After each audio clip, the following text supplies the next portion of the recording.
What's going on, guys? Welcome back to the video. Today I'm going to be doing hot takes. It's been a long time since I did one of these, but decided why not. This hot take is going to be about what is your hottest movie take. What is that one opinion about a movie or a TV show that other people might disagree with you on, but like you will die defending? Let me know in the comments below.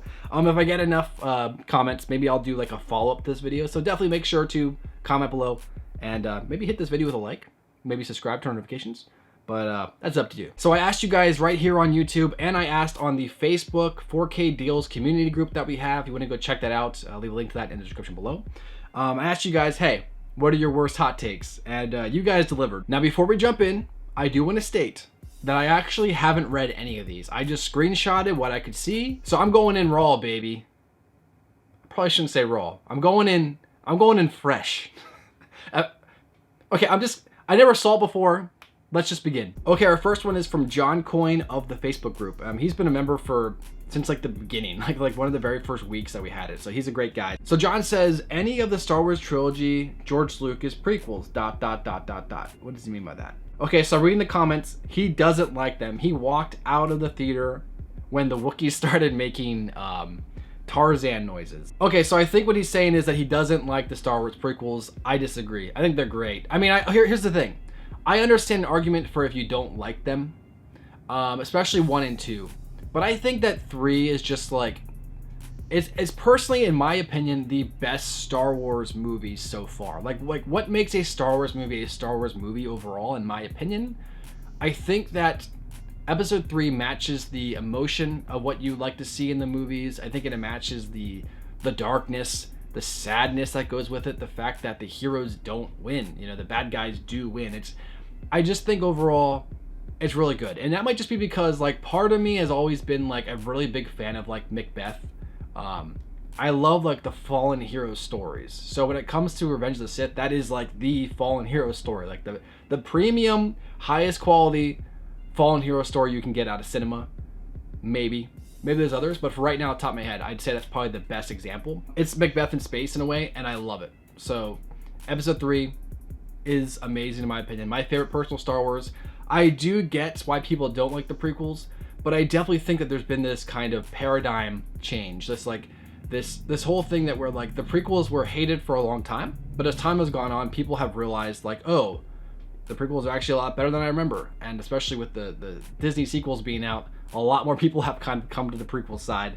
So I disagree with you, John, but you know, it's a hot take, so anything goes. As long as your hot take isn't super bad of a hot take, you're fair. You know, like, everything's good. Our next one is from the Facebook group, and this is from Kyle Huntsberry. He says, a more topical take. Knives Out and Glass Onion are both trash. Oh man, I should have asked you guys to kind of go into more specifics to why you think this way. I just asked for the hot take. I didn't ask for the specifics. So next time I'm going to ask for the specifics. I want to hear your actual opinion on this.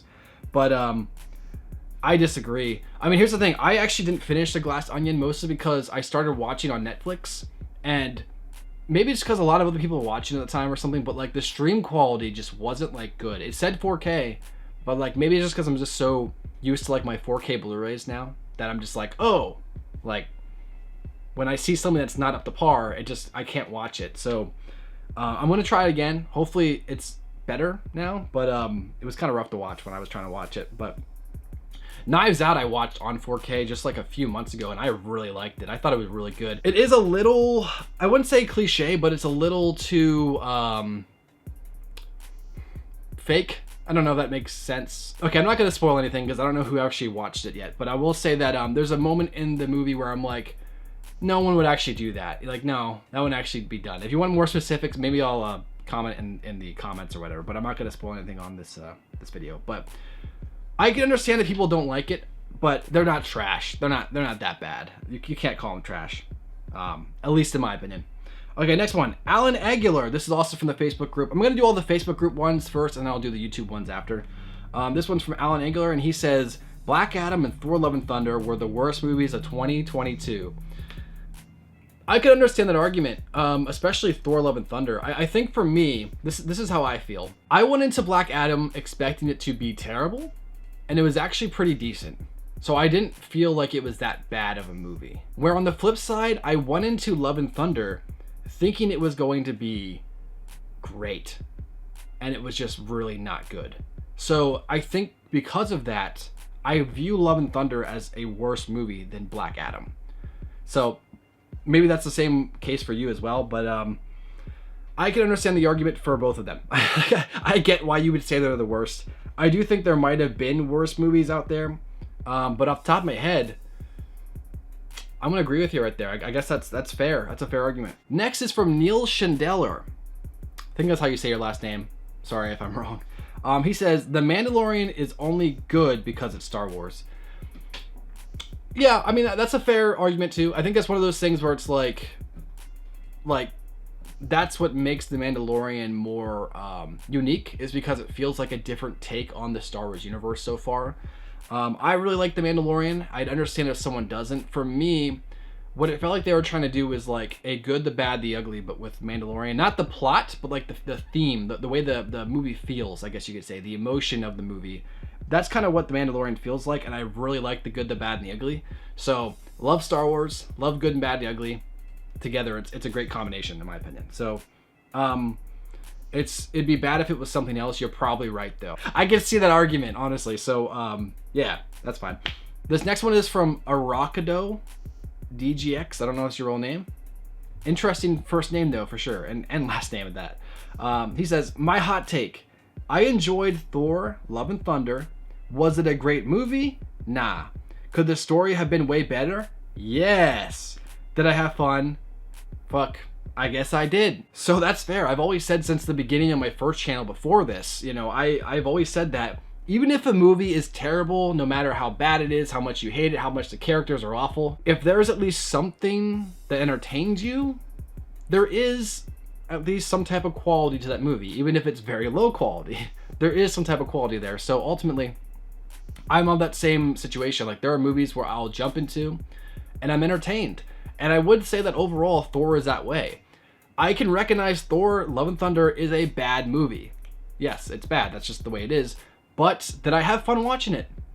Yeah, I was entertained. It was definitely a movie where, like, the first time around, I was entertained, but I definitely don't feel like I need to watch it again.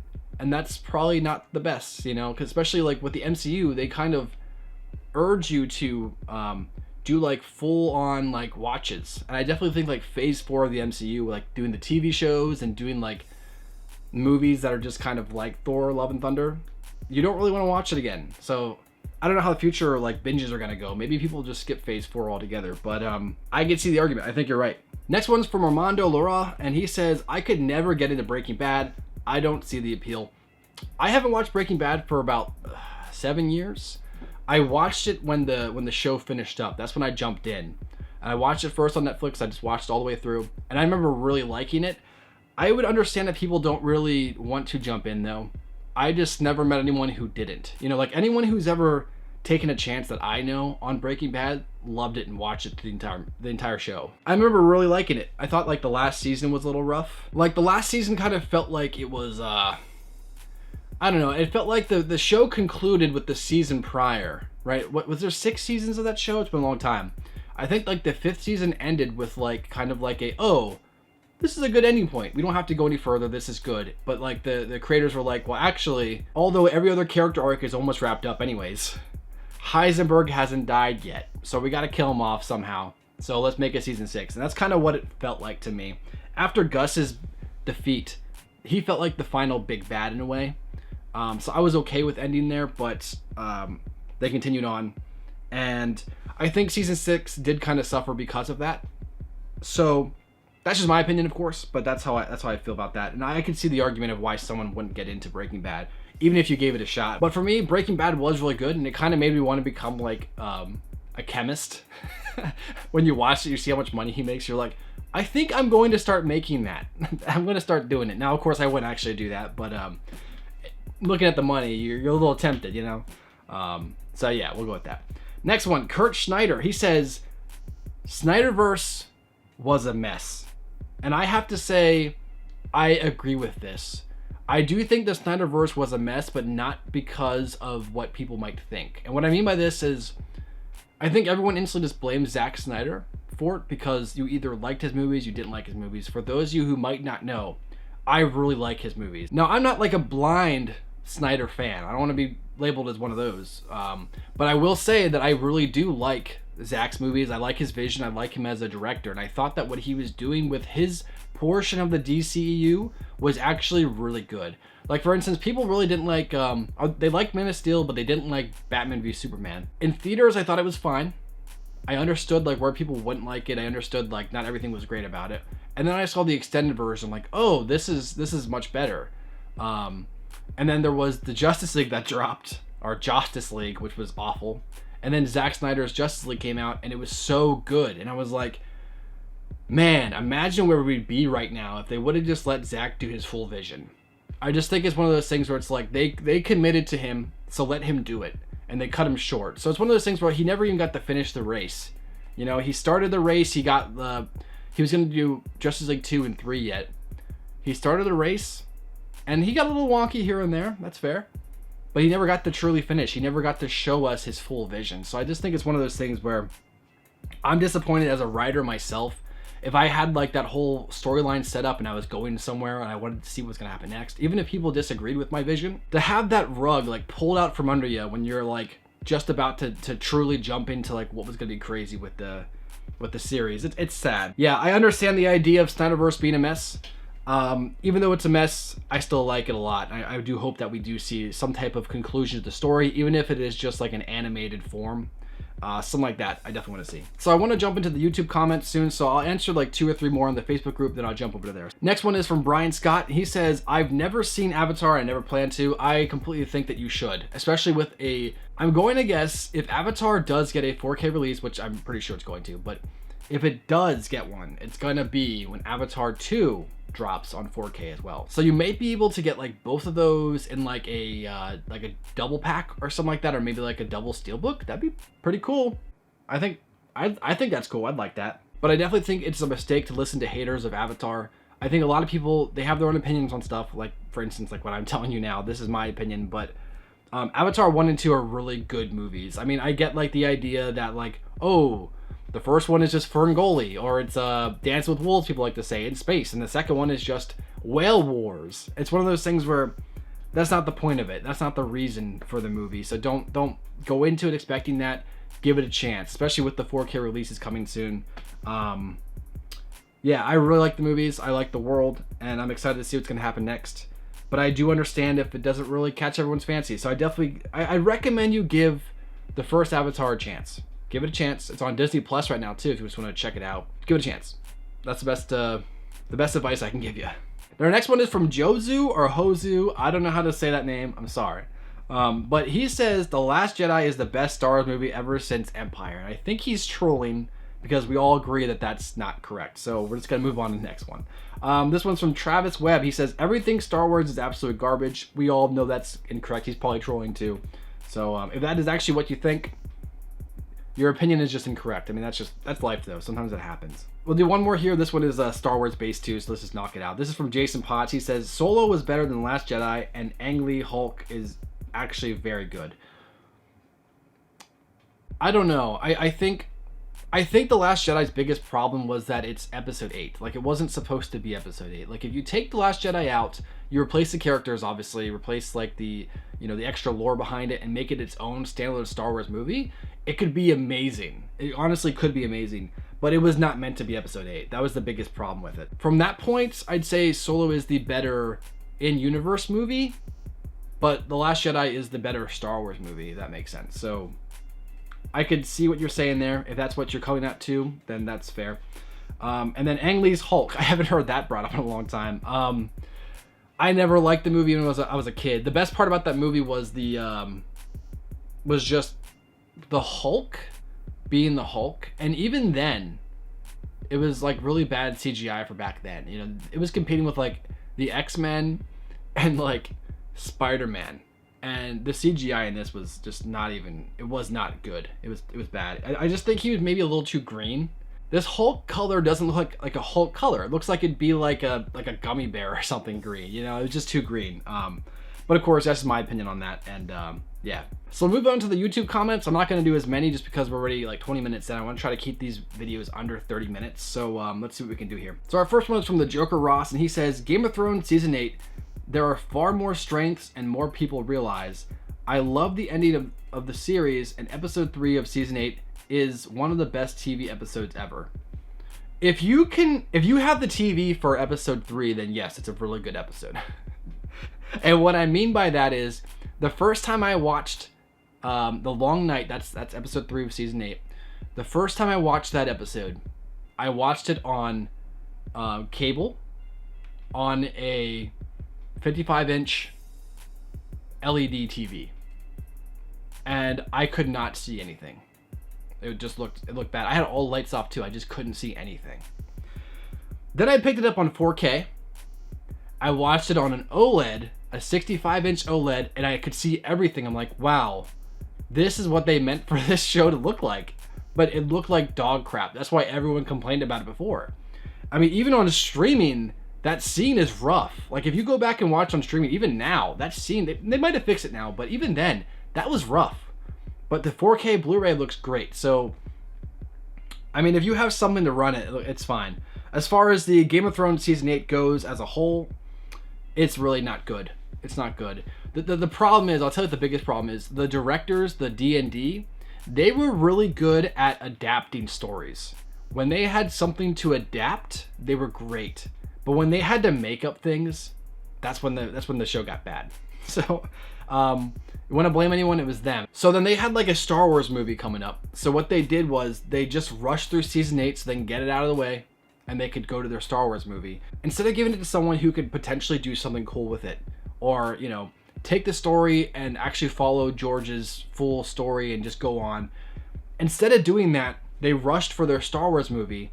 And because they did that, the Game of Thrones Season 8 faltered. And people really didn't like it. And because they did that, because they made Season 8 fail, Disney took away their Star Wars movie. And now they're nowhere. You know, it's one of those things where it's like, you should have focused on it. Like, Disney was waiting until you finished that. And then they were going to give you a movie, but they rushed. And so, it's sad because Game of Thrones is a really good show up until like halfway through season 6, and that's when the books end, so that makes sense. It's just one of those things. So next one is from Daniel Simpson 2946, and he says, the Fantastic Four films are fairly decent despite their flaws. I remember really liking them. I always liked them, especially the first one. The second one I don't remember much of, except for the Silver Surfer was always really cool. I haven't actually seen those in like a decade though, so it's been a long time. But yeah, I always liked those movies. I would be cool to see those characters come back in the MCU in some way, in a multiverse thing. I actually think that Chris Evans is going to come back in some way, even if, just for like a small cameo. It won't be like a big storyline or anything like that, but would be cool to see. Yeah. Next one, this is from Tyler Panther 3036. He says, The Prince of Egypt is the oddest Bible movie I've ever seen. When you say oddest, I think you mean like really, really good. Like too good to be considered a Bible movie, if you know what I mean. Yeah, I think I can understand the argument for that, I guess, but I think it's really good. I really like it. Next one, this is from Trick Shot Movies and Cubing. He says, I like Attack of the Clones more than Empire Strikes Back. Empire is great, don't get me wrong. I just like Attack even more. Okay, so you don't really go into explanation to why you like the other one more than the other. I think generally speaking, that's like an incorrect statement, mostly because Empire Strikes Back is probably the best Star Wars movie we've gotten so far as quality goes. And Attack of the Clones is one of the worst as far as quality goes, but I'm not gonna attack your opinion for believing that. Like, that's fine. Like, you can believe what you like. I would just say overall that is a hot take. So you won. You know what I mean? Like, that's what this video is about. This video is about hot takes. So hey, in a way, you won the game. So you're welcome.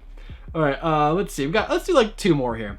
Next one is from Sergeant AJ218. He says, here's my hot take. I think Transformers Dark of the Moon is Michael Bay's best movie ever.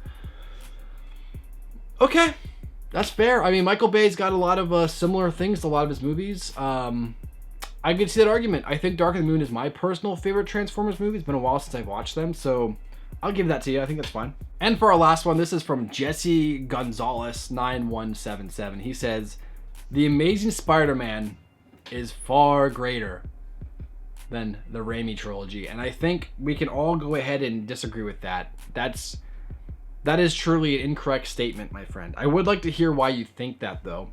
Maybe it's because The Amazing Spider-Man feels more like, I wouldn't say more realistic, but it feels more newer. Maybe it's a little more flashy. The Sam Raimi films are a lot more like classical feeling. Overall, though, no. Even Spider-Man 3, I would put above Amazing Spider-Man at this point, just because even though The Amazing Spider-Man is technically the better film, I guess you could say, I think that the first two movies in the Sam Raimi trilogy really bring that trilogy up. So even if the third one is a little bit of a drop, it's overall just so much better. But you know, once again, that's a hot take, so you won. So there you go. So there you go, guys. That is another video of hot takes. If you guys want to see more, let me know in the comments below. What are your biggest hot takes? I don't know what they could be specifically about. Just anything. Tell me. What are some hot takes? Let me know in the comments, and maybe I'll do a follow-up video to those. But thanks again for watching, guys. Make sure to like, subscribe, and turn notifications. Like I mentioned, we have a 4K deals group. If you are a 4K collector or whatever, go down to the description below. Join our group, and we have a good community over there. Guys, you just like to shoot the shit and just talk about movies and show each other deals and have fun. So if that sounds cool, make sure to join. But thanks again for watching, guys, and I will catch you in the next one. Peace.